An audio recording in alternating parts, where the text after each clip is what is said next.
banks of the Katherine River are dense with pandanus and shrubbery, defying my ideas about swimming in the cool waters they protect. "Stay out," the pandanus seemed to say. I'm standing on the Katherine Bridge, 20 metres above the long winding river, and I'm wondering if this river and this town are in collusion. This is not how it used to be. When did the change happen? Nostalgia in a fingertip pressed down for half a second to capture what is seen, what demands sharing for the coming generations. Back then, you had to choose your subjects carefully. No digital. No chance to take 100 shots to get the perfect one. Photographic memories hold stories in their imperfections. This photograph was taken by my great-grandfather. You can see the bakery is closed. The window is shut. It is a fairly typical outback Australian shed for the early 1900s. But that sign, though, something. Well, I think it happened like this.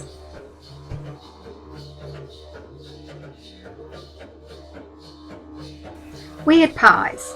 2 cups of flour, 1 cup of water, leftover beef stew, 2 bush tomatoes, a handful of quandong berries. Mix flour and water into a pastry, knead and roll out into 2 circles of similar size. Mix together leftover stew, chopped bush tomatoes and quandong berries pre-squashed under the knife. Spoon onto 1 circle of pastry, lay the other on top and press sides together. Put onto hot coals, turning regularly. Bring out rare, medium or well done. That makes my mouth water. I honestly have no idea if those are the weird pies of my great-grandfather's generation. But they may be of mine.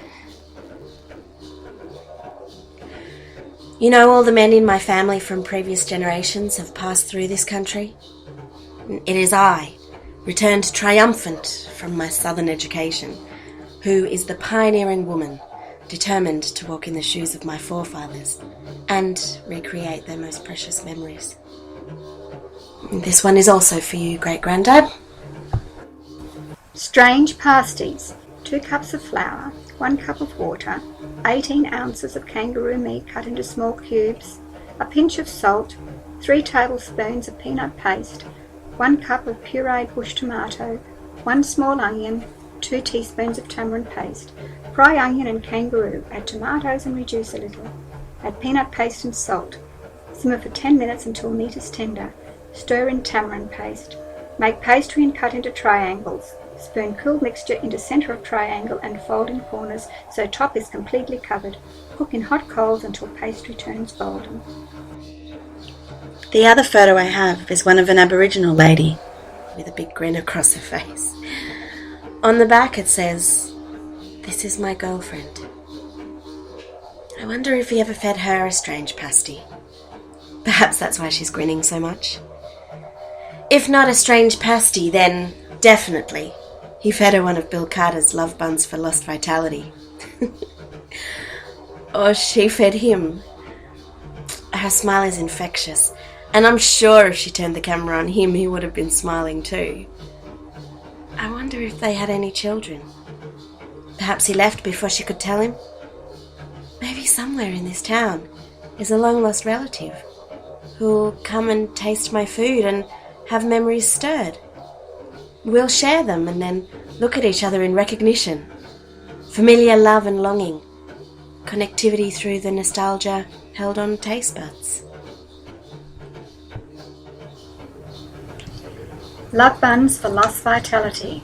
With all ingredients gathered, mix butter and sugar, stir in eggs and golden syrup. Combine flour and bicarb soda. Make a well in the centre and add in butter mixture.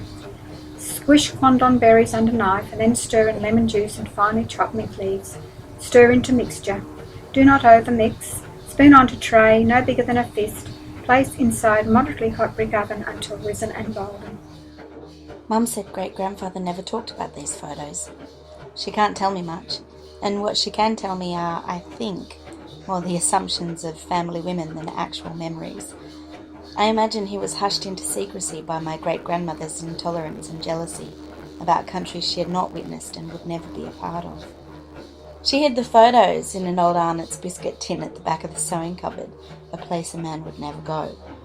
When great-grandmother died, her daughter, my grandma, took them and hid them in her broom cupboard, until she died, another place a man of that time would never venture. Now Mum keeps them in the same biscuit tin at the back of her craft cupboard. A habit, maybe? 3 generations gone.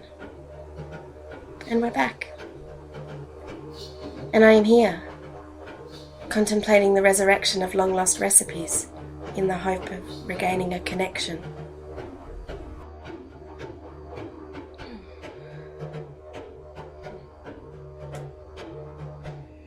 Now let's see. Block cakes for road making.